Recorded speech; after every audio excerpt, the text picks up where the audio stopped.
MP board के हमारे कक्षा 10वीं के सभी विद्यार्थियों की होने वाली बल्ले बल्ले। जैसा आपसे वादा किया है कि अब की बार 90 पार इस मिशन में आप शामिल हो सकते हैं एकदम फ्री, यानी सारी चीजें आपको प्रोवाइड करा रहे हैं। Set A, set B, set C, D, E और एफ तक अपनी ये श्रृंखला चलेगी। तो देर ना करते हुए फटाफट से शुरू करते हैं। Hindi medium plus English medium दोनों का साथ में रहने वाला है। यहां से आप देखिए 96 और 400 का जो एचसीएफ है वो आपका 4 निकलेगा। एक द्विघात बहुपद है जिसके शून्य के -3 और 4, तो यहां पर हो जाएगा शाखा ये राइट। ठीक है, अल्फा और प्लस बीटा का जो मान है वो हो गया माइनस का बी बटा है, अल्फा इंटू बीटा इसका मान हो जाएगा सी बटा ए। ठीक है, एक्स अक्ष से यदि बिंदु पी की दूरी पूछे अपन तो कितना हो जाएगा ये 2,3, यानी वाई का मान ज्ञात करना है ना। तो एक्स अक्ष से पूछे तो वाई का मान बताओ, और वाई का मान कितना है 3 है। ठीक है, एक पेड़ की छाया तो यहाँ पर मैंने सोल्व करके रख दिया है, 30 डिग्री आंसर निकलेगा। छठे वाले का आपका जाएगा पी डिग्री अपॉन 720।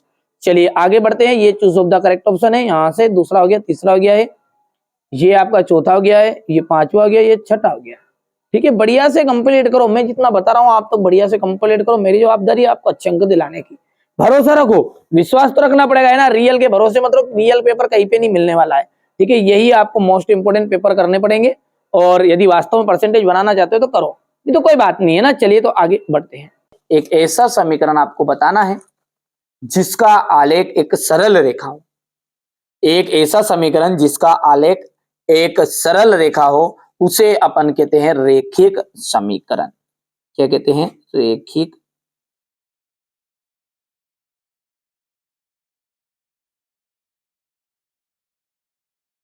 समीकरण। ठीक है, समीकरण 3x square minus 2x plus 1/3 equal 0 का विविक्त कर क्या होगा? देखिए, विविक्त कर ज्ञात करने का फॉर्मूला होता है बी स्क्वायर माइनस 4ac। यहां से देख सकते हैं अपन बी स्क्वायर माइनस 4ac। ठीक है, तो बी स्क्वायर नहीं, यहां पर बी का जो मान है वो है माइनस का 2 माइनस 4 इंटू ए का मान जो है वो है 3 इंटू सी का मान जो है वो है 1/3। 1/3 से 3 कैंसिल हो गया यहाँ पर देखिए, और 2 दूने 4 और ये 4 माइनस 4 आ जाएगा। आंसर जो निकल कर आ जाएगा वो आ जाएगा 0। तो विविक्त कर कितना निकला? यहाँ पर 0 निकला। समांतर श्रेणी है 3/2 है, 1/2 है, माइनस का 1/2 है, माइनस का 3/2 है। इसमें सार्वंतर ज्ञात करना है। तो सार्वंतर ज्ञात करने का बेस्ट फॉर्मूला है, पता है आपको। ठीक है, यहां पर अपन सार्वंतर ज्ञात करते हैं। यहां पर डी इक्वल होता है a2 माइनस a1। अब a2 कौन है? 1/2 है, माइनस 3/2 है। जैसे आप इसको आगे सोल्व करोगे तो ये तो 2 आ जाएगा और 1 माइनस 3 आ जाएगा। तो आंसर कितना आया? माइनस का 2/2 और आंसर आ गया माइनस का 1। तो यहां पर सार्वंतर कितना निकला है? माइनस का 1 निकलेगा। हो गया। सर्वांगसम जो त्रिभुज होते हैं, वो सर्वांगसम त्रिभुज जो होते हैं वो होते हैं समरूप। कैसे होते हैं भैया? समरूप। किसी बिंदु की y अक्ष से दूरी, देखिए y अक्ष से अर्थात x निर्देशांक, और x निर्देशांक को हम कहते हैं भुज। क्या कहते हैं? y अक्ष से दूरी जो होती है भुज कहलाती है। भुज बोल दो, या फिर अपन बोल सकते हैं x निर्देशांक। दोनों में से एक जो जमे वो लिख देना है ना, या तो ये भुज लिख देना है या फिर x निर्देशांक लिख देना है, या करके लिख देना है। स्पर्श बिंदु से जाने वाली त्रिज्या स्पर्श रेखा पर क्या होती है? लंब होती है। हो गया। अब है आपका क्वेश्चन नंबर ये 2। यहां से आप ध्यान से देख लीजिएगा, बढ़िया से कंप्लीट करना है। ठीक है, यहां से देखिए, मैं पहले भर देता हूं इसका, है ना। चलिए, तो यहां से आप इंग्लिश मीडियम वाले बच्चे बढ़िया से भर लेंगे। ठीक है, कंप्लीट कर लेना है आपको। यहां से देख लीजिए, कर लिया, स्क्रीनशॉट ले लिया। अब है आपकी सही जोड़ी, है ना। समरूप चतुर्भुज हो गया वर्ग। मूल बिंदु से x, y के बीच की जो दूरी है वो आपकी बन जाएगी ये यहां पर करनी में x square plus y square. ठीक है भैया, क्योंकि यहां पर x1 और y1 ये जो फॉर्मूला होता है ना, दूरी सूत्र का फॉर्मूला इस तरह का होता है, x2 माइनस x1 की power 2 plus y1 minus y2 minus y1 की पावर 2, इस तरह का रहेगा। अब यहाँ पर जो इनका मान है वो मान अपन एक का 0 रख देंगे, है ना। क्या रख देंगे, कोई भी एक चीज का मान है, x1 का मान 0 रख दिया, यहाँ पर y1 का मान 0 रख दिया, तो ये आपका x2 जो हो जाएगा x के बराबर हो जाएगा, यानी x स्क्वायर आ गया, और y2 y के बराबर हो जाएगा, इसलिए ये आंसर निकल कर आएगा। ठीक है, क्योंकि 0 रख दिया, एक मान अपन है ना, कोई सा भी 1 को बना लो या 2 को बना लो, बात वही है, और बाकी एक x हो जाएगा। यहाँ पर साइन 0 डिग्री, देखिए साइन 0 डिग्री का जो मान होता है वो 0 ही होता है। ये हो गया आपका तीसरा। 1 प्लस कोट स्क्वायर थीटा, इसका जाएगा, ये सर्वसम्मी का है, कोसेक स्क्वायर थीटा। टेन 45 का मान होता है 1, ठीक है।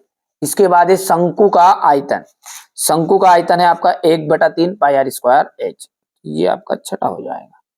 ठीक है भैया, यहां से आप देख सकते हैं, बढ़िया से आपको कंप्लीट करना है, जो चीजें मैं बता रहा हूं वही परीक्षा में आपको देखने को मिलेगी भी, सही ऐसा नहीं है ना। यहां से देखिएगा, पहले का तो आपका स्क्वायर आ जाएगा, ये वर्ग, दूसरे का आपका ये यहाँ पर, तीसरा साइन 0 डिग्री का 0 आ गया था, 1 प्लस कोट स्क्वायर थीटा का जाएगा आपका कोसेक स्क्वायर थीटा, ये आपका 4th नंबर वाला। टेन 45 का मान होता है, टेन 45 का मान होता है 1, और ये आपका 6 आ जाएगा। आप तो बढ़िया से कंप्लीट करो, मैंने कहा ना, जो बच्चा मेहनत करेगा, अच्छे से अंक प्राप्त करना चाहता है, तो मैं जितनी चीजें बता रहा हूं ना, उनको आप तो अच्छे से कंप्लीट कर लो, मेरी जवाबदारी है, आपको नंबर कम आ जाए तो ठीक है, चाहे वो सेट ए हो, चाहे सेट बी हो, ठीक है, चाहे सेट सी हो, चाहे सेट डी हो, कोई से ही सेट हो, पूरा साथ दूंगा। 4 सेट है, चारों सेटों को कंप्लीट करिए, और ई और एफ भी मिलेंगे। 6 पेपर मैं आपको दे रहा हूं वार्षिक के लिए, कितने, 6। जवाबदारी है, यदि एक नंबर का भी आउट चला जाता है, पहले आप 6 को याद कर लो, उसके बाद में मन पड़े जो याद करो, कोई दिक्कत थोड़ी, ऐसा थोड़ी बोल रहा हूं कि नहीं करना ही नहीं अपने को, करिए। 95% की जिम्मेदारी मेरी है, जिनको 95% वास्तव में बनाना है, बिल्कुल जितना बता रहा हूं उतना कर लो। ठीक है, यहां से देखिए इसका अगला पद क्या होगा, अगला पद का मान आपका बन जाएगा यहां पर माइनस का करनी में 2। दृष्टि रेखा की परिभाषा लिखिए, देखिए, ठीक है, वस्तु और हमारी आंख को मिलाने वाली रेखा, क्या लिखेंगे अपन, वस्तु और हमारी आंख को मिलाने वाली रेखा, ये कहलाती है आपकी दृष्टि रेखा कहलाती है। ठीक है भैया, चलिए, वृत्त के चाप की लंबाई का फॉर्मूला आपको बताना है, तो वो होता है, वृत्त की चाप की लंबाई का फॉर्मूला होता है 2 पाई आर थीटा बटा 360। अर्धगोले के आयतन का फॉर्मूला होता है 2/3 पाई आर क्यूब। माध्यिका का फॉर्मूला एम इक्वल हो जाएगा एल निम्नतम सीमा, ठीक है, वर्ग अंतराल की,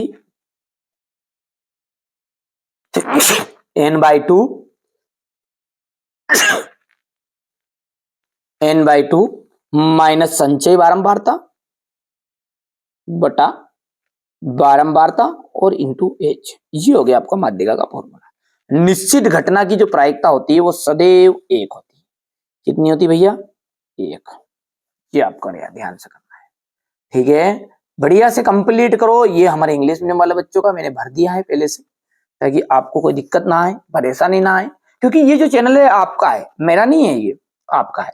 आप जितने मेहनत करोगे, जितने आगे बढ़ोगे, बस यही हमारा उद्देश्य है, चैनल आगे बढ़े या ना बढ़े, आप आपकी जिंदगी में आगे बढ़ो, और आप चाहते हैं कि आपके साथ चैनल भी आगे बढ़े, तो चैनल को सब्सक्राइब भी कर सकते हैं, और अपने दोस्तों के साथ शेयर जरूर करना है ना, ताकि उन्हें भी इस चीज का फायदा मिले, है ना भैया। आपको अच्छी मेहनत करना है, बस हमारा उद्देश्य यही है कि आप अच्छे अंक प्राप्त कर लो, इसी में हमारा जीवन सार्थक हो जाएगा। चलिए आगे बढ़ते हैं, अब देखते हैं सत्य सत्य। प्रत्येक पूर्णांक जो होती है क्या प्राकृत संख्या होती है, तो इसका मतलब क्या है, पहले तो मतलब समझिए। पूर्णांक कहां से शुरू होता है, जिनमें प्लस की और माइनस की दोनों संख्याएं ऐड हो, यानी माइनस का 2 भी पूर्णांक में आ जाएगा और प्लस का 2 भी आ जाएगा। अब प्राकृत क्या है, जिसमें केवल प्लस ही प्लस हो। अब बताओ आप मेरे को कि 2 मैंने बोला तो ये तो पूर्णांक भी है और प्राकृत भी है, लेकिन मैंने बोल दिया माइनस का 3, अब ये प्राकृत नहीं है। तो ये बोल रहा है प्रत्येक पूर्णांक क्या प्राकृत संख्या होती है, तो ये बात क्या होगी, सत्य। एक्स स्क्वायर माइनस 4x है प्लस 4 इक्वल 0 के मूल बराबर है, बिल्कुल सत्य बात है। क्योंकि यदि हम इसका सॉल्यूशन करेंगे और सोल्व करेंगे तो बी स्क्वायर माइनस 4ac का फॉर्मूला लगाएंगे, ठीक है, 0 आएगा उत्तर तो आपका मूल बराबर होगा। तो यहां पर देखिए 0 उत्तर लाने के लिए माइनस का 4 की घात 2 हो जाएगा, -4 इंटू ए का मान है 1 इंटू सी का मान है 4, 4 चुकू 16 -16, क्योंकि ये घात 2 से प्लस का हो गया है तो आ गया, 0 नहीं आया, आ गया तो मतलब भैया ये बराबर है। ये समांतर श्रेणी है या नहीं है, तो समांतर श्रेणी का चेक करने का फॉर्मूला होता है अपना a2 माइनस a1, ये d के बराबर। a2 का मान बताओ 2 माइनस 1 आया। अब अगली बार अपन यहां से जब 2 था तो 2 के बाद 3 आना था, 3 के बाद 4 आना था, तो सार्वंतर हर एक में 1 1 नहीं है, ठीक है, एक बार बढ़ गया एक बार घट गया फिर बढ़ गया, तो ये गलत है, ठीक है, तो ये आपकी असत्य रहेगी। समकोण त्रिभुज का क्षेत्रफल होता है 1/2 इंटू आधार इंटू शीर्ष लंबा, तो ये बिल्कुल आपका सत्य रहेगा। वृत्त के 2 बिंदुओं पर प्रतिच्छेद करने वाली रेखा छेदक रेखा कहलाती है। 2 बिंदु पर प्रतिच्छेद करेगी तो बिल्कुल सत्य बात है, छेदक रेखा ही कहलाएगी। क्योंकि भैया ये आपका एक वृत्त है और वृत्त पे कोई भी 2 बिंदु है, तो ये जैसे मैंने यहां पर किया तो एक बिंदु पर टकरा गया दूसरा, तो इसको हम छेदक रेखा ही कहते हैं, तो ये बात है आपकी सत्य, ठीक है। किसी घटना की प्रायिकता 1 से भी अधिक हो सकती नहीं, क्योंकि भले ही वो निश्चित घटना हो पीई, भले वो अनिश्चित घटना हो पीई नॉट, सबका मान कितना होता है 1 होता है, तो ये बात आपकी असत्य रहेगी, क्योंकि ये बोल रहा है 1 से अधिक भी हो सकता है। बढ़िया से यहां से देख सकते हैं आप, स्क्रीनशॉट लो, बढ़िया से आप कंप्लीट करो ना, कोई दिक्कत थोड़ी है। ये यहां पर आपका पहला फाल्स था, दूसरा जो है अपन ने ट्रू बताया है, तीसरा जो है आपका फाल्स था, चौथा आपका ट्रू, पांचवा भी आपका ट्रू ट्रू, ठीक है, और छठा जो है आपका बिल्कुल फाल्स बताया था, ठीक है। अब यहां से जो सवाल है इसको ध्यान से देख लीजिए आप, ये सवाल आपके 100% श्योर परीक्षा में आने वाले हैं, ठीक है। तो आप अच्छे से मेहनत करिएगा, हिंदी मीडियम के प्लस इंग्लिश मीडियम के। अच्छा सॉल्यूशन क्या है, अगले वीडियो से अपन है ना सबको स्टार्ट बाय एक ही वीडियो में मैं 6 से लगा के 23 तक का तो कवर नहीं कर पाऊंगा, क्योंकि घंटे से वीडियो बनाए, घंटा 2 घंटा के हिंदी का है नहीं क्या जल्दी जल्दी बढ़ा दो, ठीक है। तो मैथ्स का है समय लगेगा, तो क्या करेंगे अपन प्ले लिस्ट बना देंगे, है ना। अब प्ले लिस्ट को आप फॉलो करते रहिएगा, जैसे 6 से लगा के 15 तक बता दिए एक वीडियो में, फिर 16 से लगा के 22 तक बता 20 तक बता दिए, इस तरह से अपन छोटे छोटे टुकड़ों में इन सवालों को करा देंगे। कर लेना है, अच्छे से करना है, जो मैं बताऊं आप तो मेरे पे विश्वास रखो, पहले आप मैं बता रहा हूं जो कर लो, ठीक है, बस उसके अलावा अतिरिक्त पढ़ते रहो, पर जो बताऊं उसको भी आप जरूर ध्यान से पढ़ो, क्योंकि ऐसे प्रश्न बताऊंगा जो 100% श्योर आएंगे ही आएंगे। एचसीएफ ज्ञात करना है आपको, 306 और 657 का 9 दिया गया है, और एलसीएम इनका ज्ञात करना है। सिद्ध कीजिए 6 और 20 के अभाज्य गुणनखंड विधि द्वारा एचसीएफ और एलसीएम द्विघात व्यंजक है, ठीक है। किसी बहुपद इसमें आपको शून्यकों की संख्या ज्ञात करनी है, देख लीजिए यहां से आपका क्वेश्चन नंबर 9 है, ठीक है। क्वेश्चन नंबर 9 के बाद में आप बात करेंगे तो द्विघात व्यंजक ज्ञात करना है आपको t² - 15 का। ये सारी चीजें कहां मिलेगी, मैंने बार बार बता रहा हूं, प्लेलिस्ट में आप जाकर झांकोगे ना तो बिल्कुल खकोल देना है ना एक एक चीजों को। 2 संपूरक कोणों में बड़ा कोण जो है 18 डिग्री है, और बड़ा कोण छोटे डिग्री से 18 डिग्री अधिक है, उन्हें ज्ञात करना है। यह रहा आपका क्वेश्चन नंबर 11। ध्यान से देखिएगा, एक सवाल आपका के का मान वाला 100% पूछता है, तो ये एक सवाल ले लीजिए इस तरह का, ठीक है। क्वेश्चन नंबर 12 है जो है वो आपका ठीक है। क्वेश्चन नंबर जो 12 है वो आपका यहाँ पर एपी वाला सवाल है। चलिए इसके बाद में अपन आगे बढ़ते हैं और अगला देखते हैं। यहां से देखिएगा, ठीक है, क्वेश्चन नंबर ये आपका 13 है। इसके बाद में हो गया क्वेश्चन नंबर 13। इसके बाद में यहां से क्वेश्चन नंबर ये आपका 14 है। चलिए इसके बाद में आगे बढ़ते हैं और अगला जो है वो है आपका क्वेश्चन नंबर 14 बिंदु संरेखी। ये आपका क्वेश्चन नंबर 15 है। ठीक है। इसके बाद में क्वेश्चन नंबर 15 के बाद में अपन बात करेंगे आगे।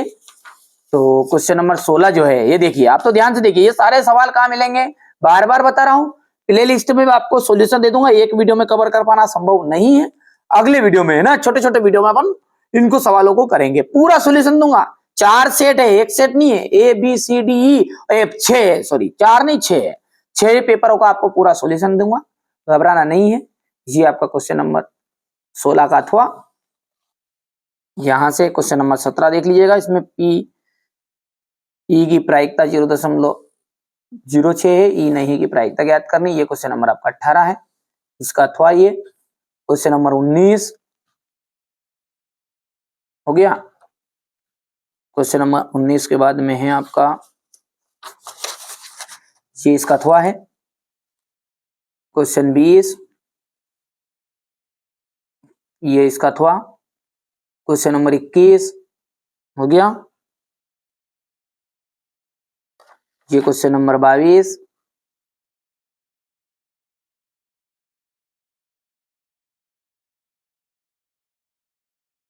देख लीजिए आप तो बढ़िया से। और ये अंत में आपका क्वेश्चन नंबर 22 के बाद में ये इसका अथवा है और ये आपका ये 22